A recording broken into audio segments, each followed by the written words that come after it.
So I'm uploading today's video because consistency is key. Now, for the last day or two, I haven't been feeling so well. And it's because of a conversation that I had that triggered some, not only just negative emotions, but it's almost like the triggering gave me a flashback of just really bad experiences that I've had in relationships, specifically romantic relationships. Now, the conversation that I had was, I stated before, if you haven't seen any of my videos, I have 4 daughters. The conversation I had was with my second oldest daughter. My second oldest daughter is, or will be, 18 in the month of February.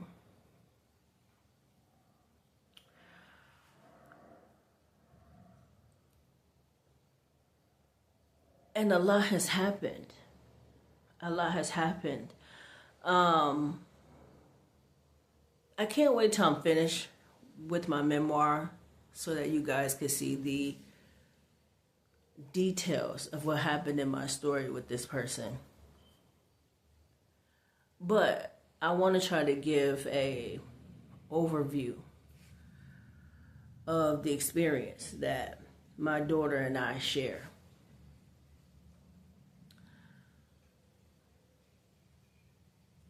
For the first 13 years of her life,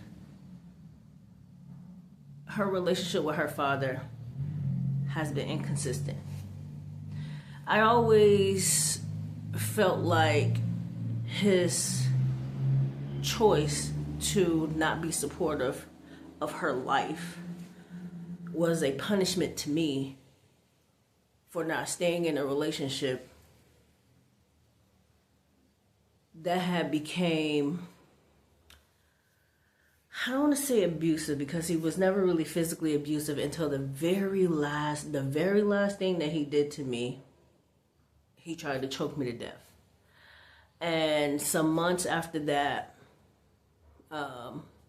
he came by to supposedly visit our daughter and pulled out a razor and said that he was going to kill himself if I didn't take him back. And in my mind, I was like, I'm definitely not taking you back, because if you're willing to manipulate me to take you back by using suicide or this act, then you're definitely capable of taking me out. And so my response was no. I'm not taking you back. And what I started to do was, in the midst of him carrying out the motions behind his words, I took out my cell phone, I started recording videos, and I started flicking pictures at the same time. And I said to him, if you're gonna do this, I'm gonna put it on camera so that if you do end up dead, I'm gonna show these people, the police and whoever else need to see it, that you did this to yourself.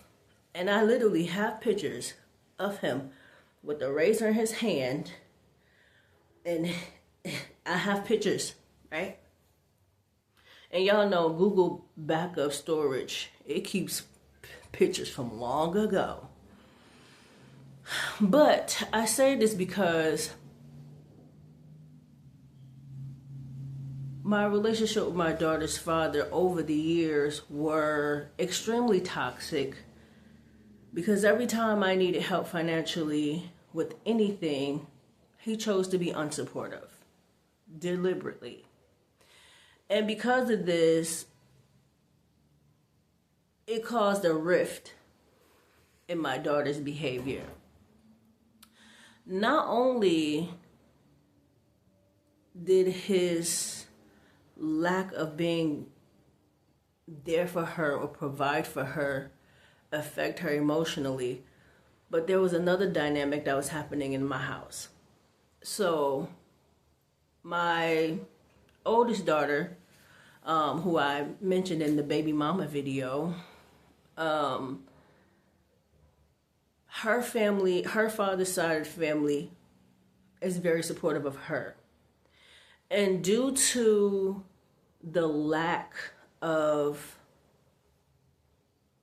parental assistance, my second daughter, my oldest daughter family did what they could to help my second daughter so that she wouldn't feel left out when they were sending my oldest daughter gifts and stuff for the holidays and, you know, sending for her for the summer and stuff like that.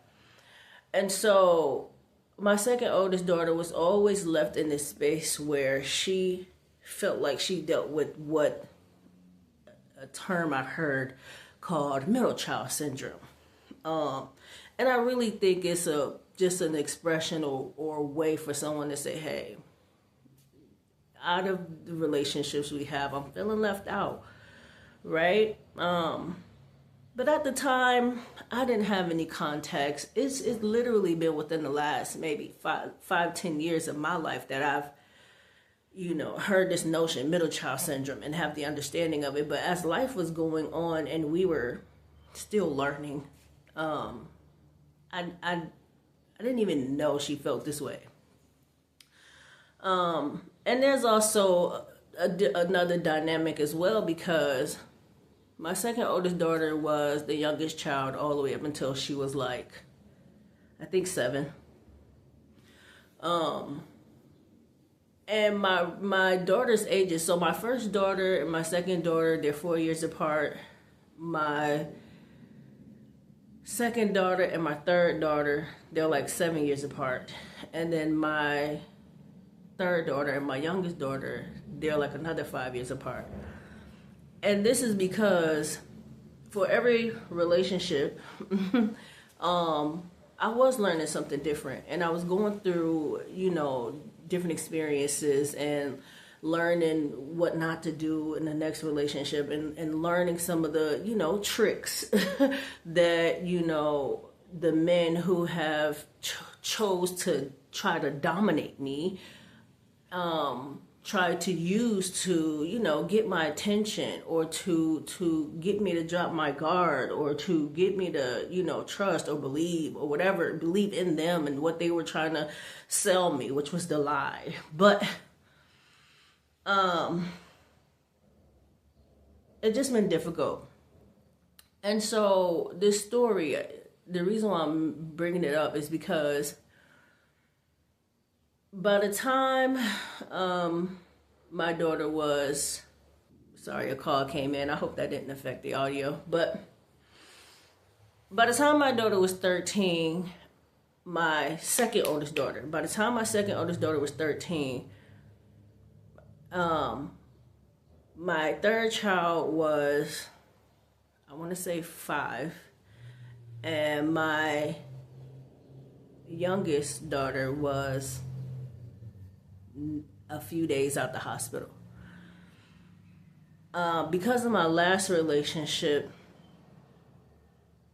a few days after giving birth to my youngest daughter, I packed up my kids, and as much as I could fit in my car, and we fled for our lives. Now, during this transition, a lot transpired. I went to stay with a family member. After maybe a month or so, things began to feel uncomfortable. I felt me and my kids were unwelcomed. Maybe it was the number of kids that I have. Maybe it was because I have a newborn, or maybe it's because, you know, the person that I was staying with had their own life and had their own things that they didn't want exposed to maybe just me in general, right? But so we stayed there for a little while, and then we ended up going to stay with another family member. And then after a few weeks or a month or so, things didn't sit right with there either. Then we went to try to stay with another family member, and then things didn't work out there either. So I ended up back with the second person that I went to stay with, and really just trying to rock this thing out. It just was a really hard time, and I had no support, right? In the midst of all of this, because I am overloaded, overwhelmed, and overstimulated with all of the moves and all of the transitions, and really standing firm on not going back to the state that I just came from, because I felt that it was life-threatening. It was life-threatening. Now, the person that I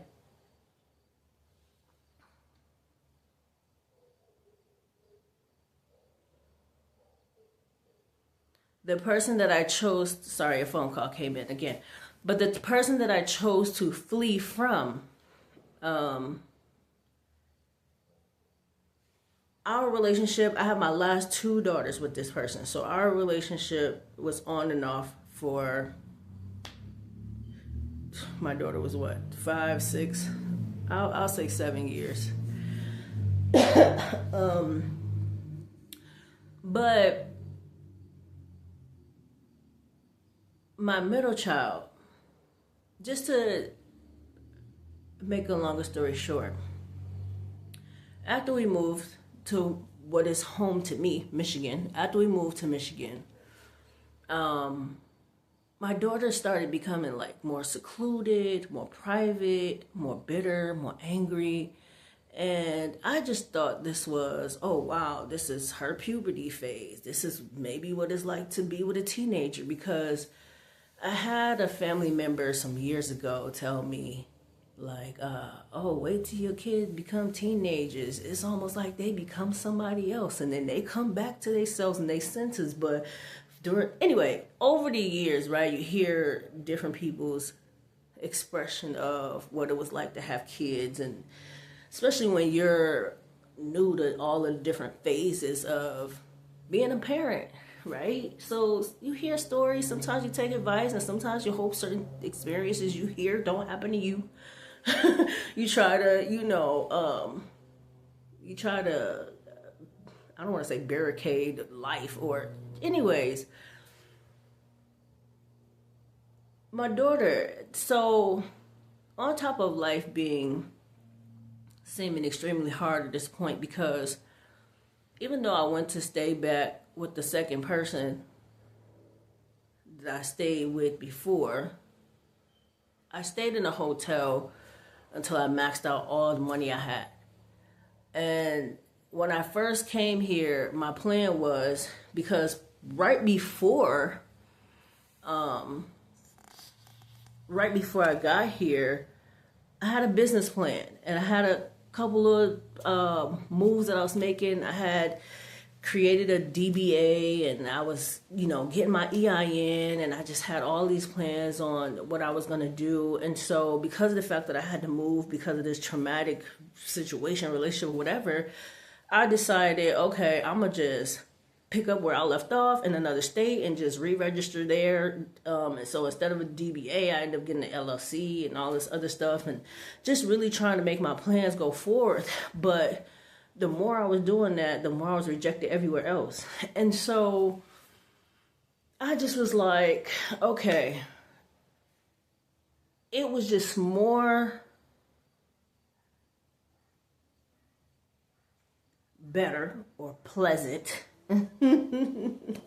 with my soul to stay in a hotel for a little while. Now, I have government assistance, what they call, I have Section 8. And I literally only needed to stay with family until I was able to transfer my housing from the state that I was at to the state that I was in. That shouldn't have taken no more than 3 months, maybe.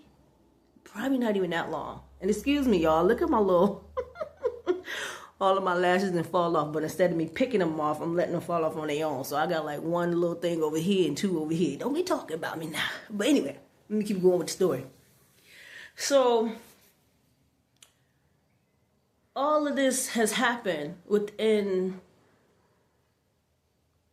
3 to 4 months. Me staying with this person and then having to go stay with this person and going back and forth and not being welcome here and then try to go over there and then ended up having to stay at the hotel. I would put a dollar amount on how much I had. It was, let's just say it was a couple racks. Let's say it was like a couple K. It was a couple K. It was a few little K, but it was a couple K.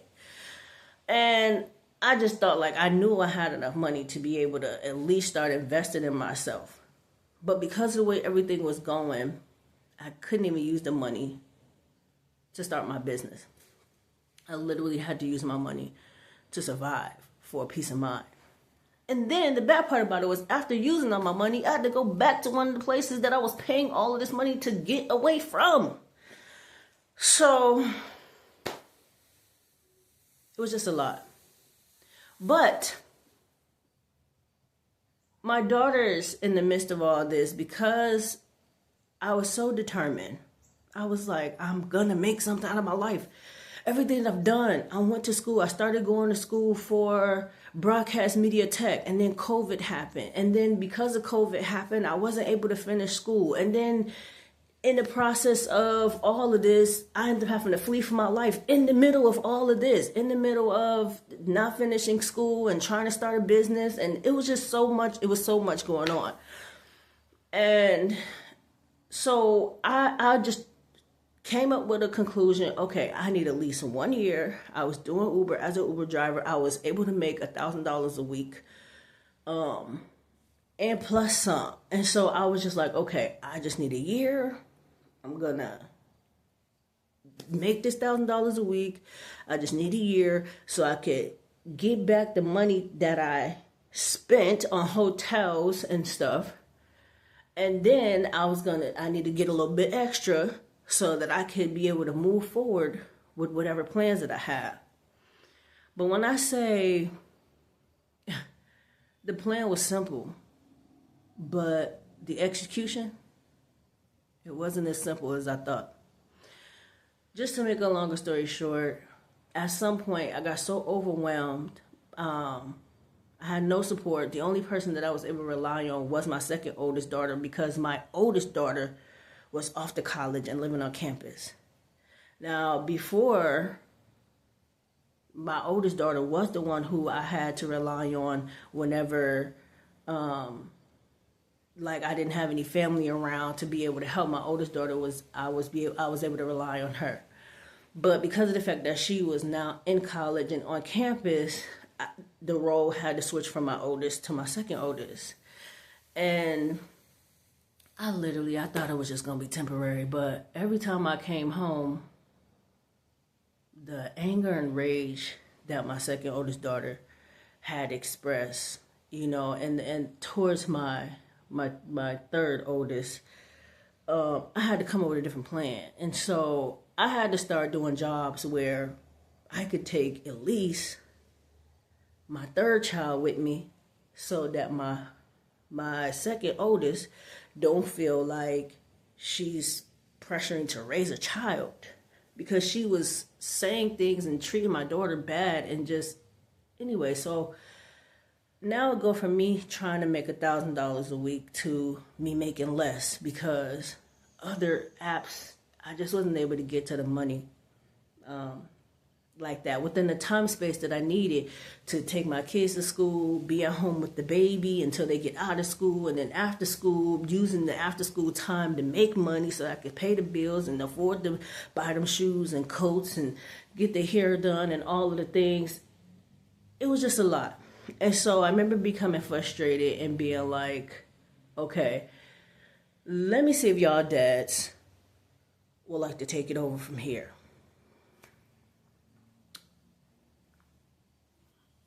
I know what I've been through with these dudes, and it wasn't a good experience for me.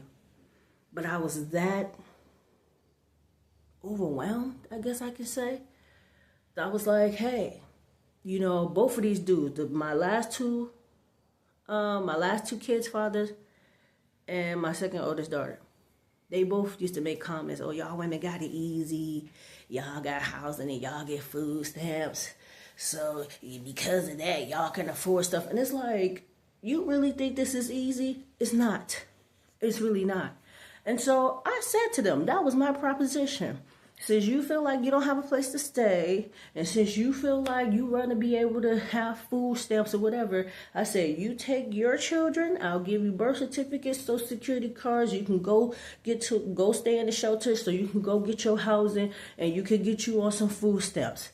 I was like, I'm going to work and get this money, because my whole thing is I just need to be able to make a year's worth of money so that I can start investing into my business plan so that I can get something generating. That's it. That's what I thought. I thought it would be easy. I thought it would be easy. Let me tell you why my feelings are so hurt right now. My daughter goes to stay with her dad, the second oldest. My two youngest daughters go to stay with their dad.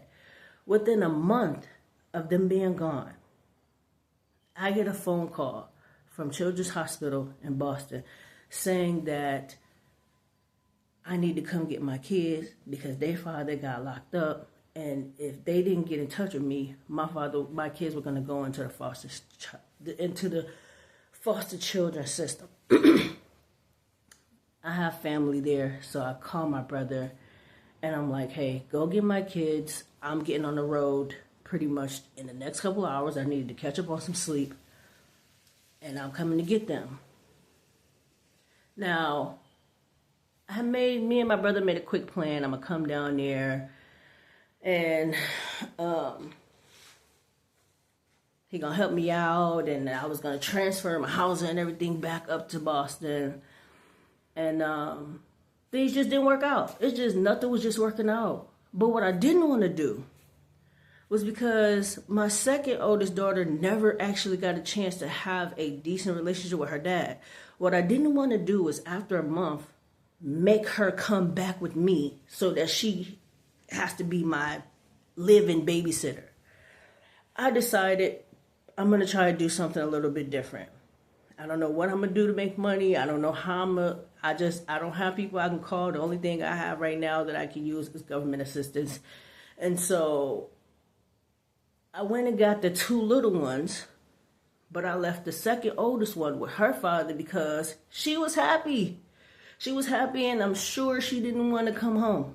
I'm sure, because throughout the years, there was a lot of back and forth with her father. I remember, I think my second oldest daughter, I don't want to give her name, that's why I keep saying second oldest daughter. But child number 2, she was like, I don't know, 7, 8, 9 maybe.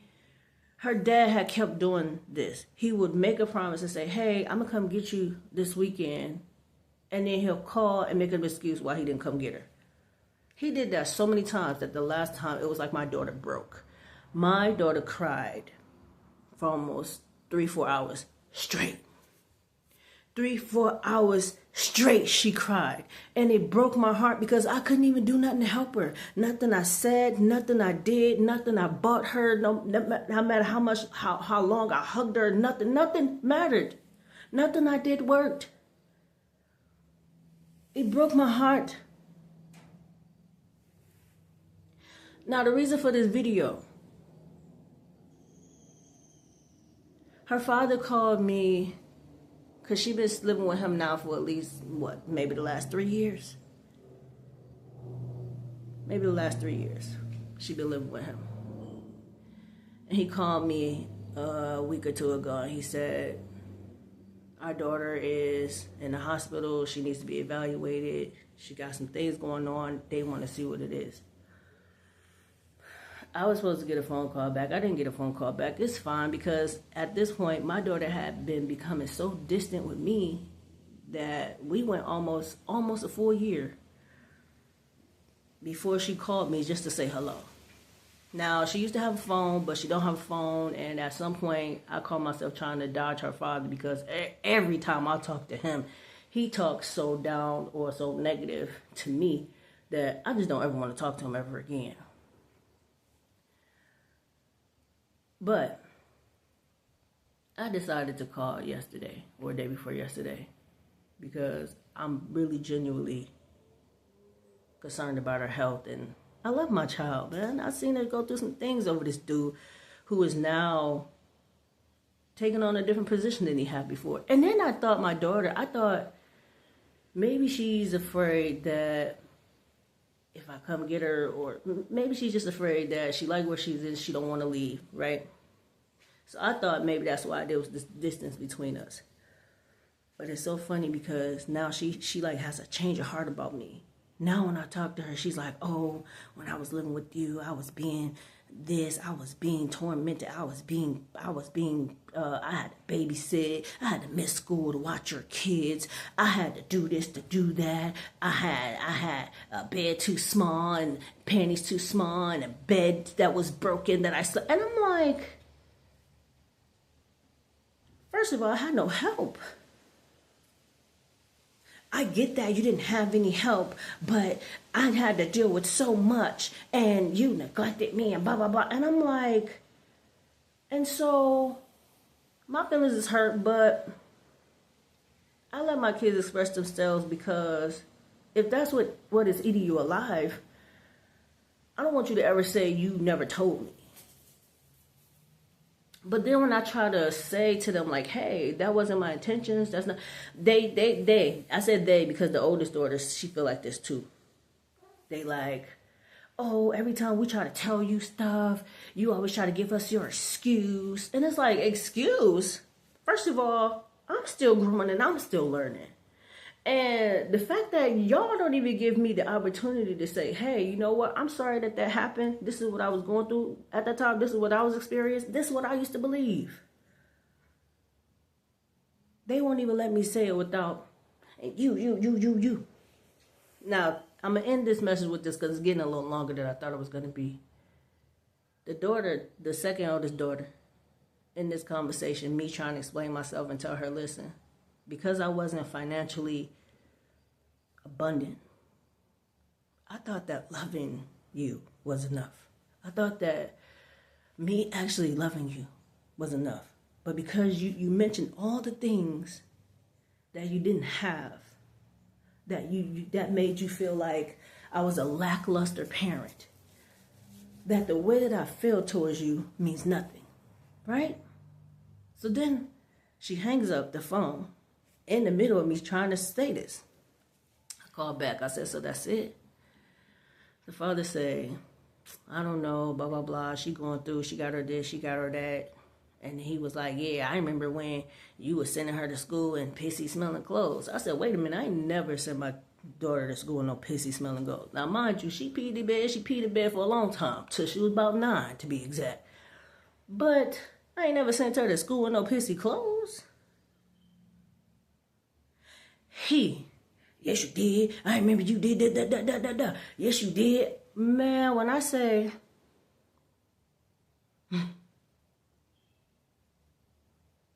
I got off this phone call and my feelings was beyond hurt. Because this is the same man who, when me and him first broke up, after he threatened to kill himself, he texted my phone every day for months and said nothing but negative things. He said things like, I hate you, you're a whore, you're a slut. Everything that he could think of negative, he said. And you know what? I read every message because in my mind, I was hoping that one day the words that he was using against me would change. My daughter about to be 18 years old. It's been 18 years, and he still degrades me, even if it's a lie.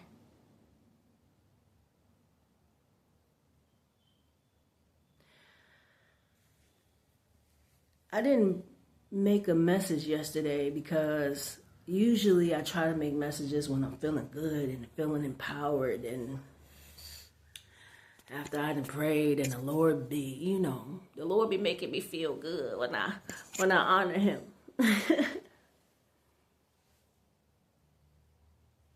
But the last 2 days, I haven't felt it in me to create a video. And I know it was because of that. So, I decided, just as usual, I'm about to fight back. If my testimony helps somebody,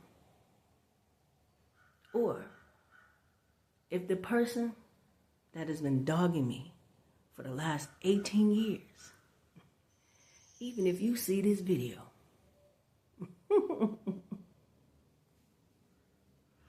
now the world will know. And what I'm not about to do is I'm not about to stay silent no more. Everything anyone has ever done to me, I'm sharing it. Whether it be by hook or by book, by clips,